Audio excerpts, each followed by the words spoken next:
ಬೆಂಗಳೂರಿನಲ್ಲಿ ತಂದೆಯಿಂದಲೇ ಮಗನ ಕೊಲೆಯಾಗಿದೆ. ರೀಲ್ಸ್ ಮತ್ತು ವಿಡಿಯೋ ಗೇಮ್ಸ್ ಆಡ್ತಾ ಇದ್ದ ಮಗ, ಆತನನ್ನು ಮರ್ಡರ್ ಮಾಡಲಾಗಿದೆ. 14 ವರ್ಷದ ಮಗನನ್ನು ಕೊಂದಿದ್ದಾರೆ ತಂದೆ.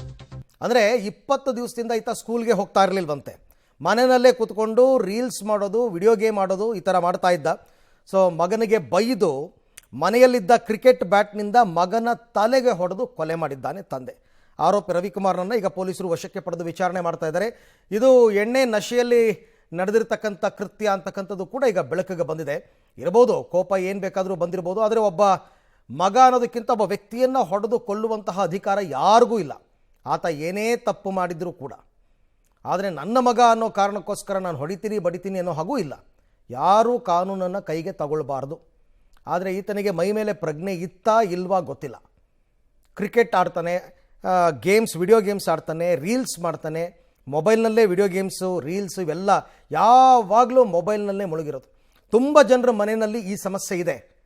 ಆದರೆ ಹಾಗಂತ ಹೊಡೆದು ಕೊಂದು ಬಿಡ್ತಕ್ಕಂಥದ್ದು ಎಷ್ಟರ ಮಟ್ಟಕ್ಕೆ ಸರಿ ಅಂತ ಇದು ಪ್ರಶ್ನೆ. ನಮಗೆ ಆ ವಿಚಾರ ಗೊತ್ತಿಲ್ದ್ರ ಅವರು ಹುಡುಗ ಬಂದಾಗ ನಮ್ಮ ಇಸ್ಕೊಲ್ತಾಗ ಯಾರೋ ನಮ್ಗೆ ವಿಷಯ ಮುಡ್ಸ್ಕೊಟ್ರು ಹೇಳಿ, ನಿಮ್ಗೆ ಇಸ್ಕೊಲ್ ಹುಡುಗ ತೀರೋಗ್ಬಿಟ್ಟವನಲ್ಲಪ್ಪ, ಬಂದು ನೀವು ನೋಡಕ್ಕಿಲ್ವೇ ಮಾಡೋಕ್ಕಿಲ್ವೇ ಅಂತಂದ್ರು. ನಮ್ಮ ಇಸ್ಕೊಲೆಲ್ಲ ಬುಟ್ಟಾಗೋಗಿತ್ತು. ನಾನು ಬಂದು ನೋಡ್ದು ಹೇಳಿ ಮನೇಲಿ ಅದು ನಾವು ನೋಡಲಿಲ್ಲ. ಮನೇಲಿ ಆಸ್ಪತ್ರೆಯಿಂದ ತಗೊಬಂದು ನೋಡ್ದು ಅಷ್ಟೇ. SS ಇದು 9ನೇ ಕ್ಲಾಸು. ಇಲ್ಲಿ ದಯಾನಂದ ಇಂಗ್ಲೀಷ್ ಸ್ಕೂಲು ಅಣೆಯ ರೋಡಲ್ಲಿ ಇದೆ. ಈ ಸ್ಕೂಲ್ಗೆ ಬರ್ತಾ ಇದ್ದಾರೆ ಹೇಳಿ. ಒಂದು 20 ದಿವಸದಿಂದ ಫೀಸ್ ಕಟ್ಟದ ಮೇಲೆ ಈ ಹುಡುಗ ನೋಡಿ ಈ ಥರ ಹುಡುಗರು ಸಂಘ ಜೊತೆ ಬಿದ್ದು ನೋಡಿ ಈ ಥರ ಮೊಬೈಲ್ ಗಿಬೈಲ್ ಅವೆಲ್ಲ ನಮಗೆ ಗೊತ್ತಿಲ್ದ್ರ ನೋಡಿ ಈ ಥರ ಮಾಡ್ಕೊಂಡು ಈಗ 9ನೇ ಕ್ಲಾಸ್ ಓದ್ತಿದ್ದ. 16,000 ಫೀಸು ಕಟ್ಟವ್ರೆ ಹೇಳಿ. ಬಂದು 25 ದಿವಸದಿಂದ ಬಂದಿರಲಿಲ್ಲ. ಮತ್ತಷ್ಟು ಮಾಹಿತಿ ನನ್ನ ಕೊಲೀಗ್ ಉಮೇಶ್ ಅವರಿಂದ ಪಡ್ಕೋತೀನಿ. ಉಮೇಶ್, ಈಗ ಮಗ ಯಾವಾಗಲೂ ಮೊಬೈಲ್ನಲ್ಲೇ ಮುಳುಗಿರ್ತಾ ಇದ್ದ, ರೀಲ್ಸ್ ಮಾಡ್ತಾ ಇದ್ದ, ವಿಡಿಯೋ ಗೇಮ್ಸ್ ಆಡ್ತಾ ಇದ್ದ. ಆ ಕಾರಣಕ್ಕೆ ಹೊಡೆದು ಕೊಂದಿರೋದು ಅಂತಕ್ಕಂಥ ಇನ್ಫಾರ್ಮೇಶನ್ ಸಿಕ್ಕಿದ್ದು ಹೇಗೆ ಅಂತ ಈ ಪ್ರಕರಣದಲ್ಲಿ?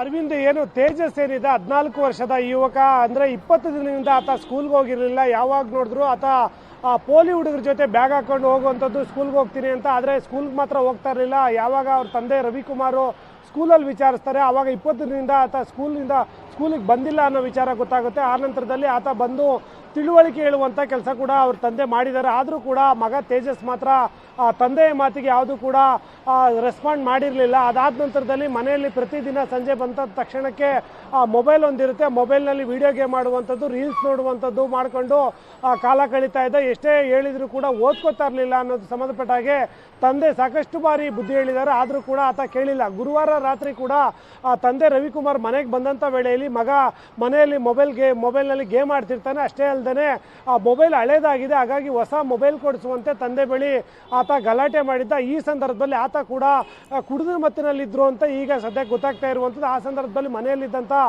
ಕ್ರಿಕೆಟ್ ಬ್ಯಾಟ್ನಿಂದ ಏಕಾಏಕಿ ಮಗ ತೇಜಸ್ಗೆ ತಲೆಗೊಡೆದಿದ್ದಾರೆ. ತಲೆಗೊಡೆದ ಪರಿಣಾಮವಾಗಿ ತೀವ್ರ ರಕ್ತಸ್ರಾವ ಆಗಿ ಆತನನ್ನು ಖಾಸಗಿ ಆಸ್ಪತ್ರೆಗೂ ಕೂಡ ದಾಖಲು ಮಾಡಲಾಗಿತ್ತು.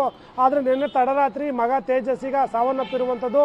ಈಗ ಕುಮಾರಸ್ವಾಮಿ ಲೇಔಟ್ ಪೊಲೀಸರು ತಂದೆ ರವಿಕುಮಾರನ್ನು ವಶಕ್ಕೆ ಪಡೆದಿರುವಂಥದ್ದು. ಬಹುತೇಕ ಪೊಲೀಸರ ಪ್ರಾಥಮಿಕ ಮಾಹಿತಿಯಲ್ಲಿ ಸ್ಕೂಲ್ಗೆ ಹೋಗಿಲ್ಲ ಅನ್ನೋದು ಒಂದು ಕಡೆ, ಆದರೆ ಪುಂಡ ಹುಡುಗರ ಜೊತೆ ಸೇರಿಕೊಂಡು ಪೋಲಿ ಬಿದ್ದಿದ್ದಾನೆ, ಮನೆಯಲ್ಲಿ ಯಾವಾಗೂ ಮೊಬೈಲ್ ಬಳಸ್ತಾನೆ ಅನ್ನೋದು ಸಾಕಷ್ಟು ದಿನಗಳಿಂದ ತಂದೆಗೆ ಇದ್ದಂಥ ಮೊದಲ ಕೋಪ. ಆ ಕೋಪದಲ್ಲಿ ಮೊನ್ನೆ ಗುರುವಾರ ರಾತ್ರಿ ಏನು ಹೊಸದಾಗಿ ಮೊಬೈಲ್ ಕೊಡಿಸುವಂಥ ಮತ್ತೆ ಏನು ತಂದೆ ಬಳಿ ಗಲಾಟೆ ಮಾಡ್ತಾನೆ. ಗಲಾಟೆ ಆದಂಥ ಸಂದರ್ಭದಲ್ಲಿ ತಂದೆ ರವಿಕುಮಾರ್ ಕೋಪಗೊಂಡು ಬ್ಯಾಟ್ನಿಂದ ಹಲ್ಲೆ ಮಾಡಿ ಕೊಲೆ ಮಾಡಿರುವಂಥದ್ದು. Arvind, okay, thank you Umesh ತಮ್ಮ ಎಲ್ಲ ಮಾಹಿತಿಗಾಗಿ. ಬಟ್ ಮನೆಯಲ್ಲಿ ಇದೆಲ್ಲ ನಡೆಯುವಾಗ ಯಾರೂ ಇರಲಿಲ್ವಾ? ಇವ್ರ ತಾಯಿ ಅಥವಾ ಮನೆಯಲ್ಲಿ ಇನ್ಯಾರಾದರೂ ಅಣ್ಣ, ತಮ್ಮ, ಅಕ್ಕ, ತಂಗಿ ಯಾರೂ ಇರಲಿಲ್ವಾ? ಯಾರೂ ತಡೆಯೋ ಪ್ರಯತ್ನ ಮಾಡಲಿಲ್ವಾ?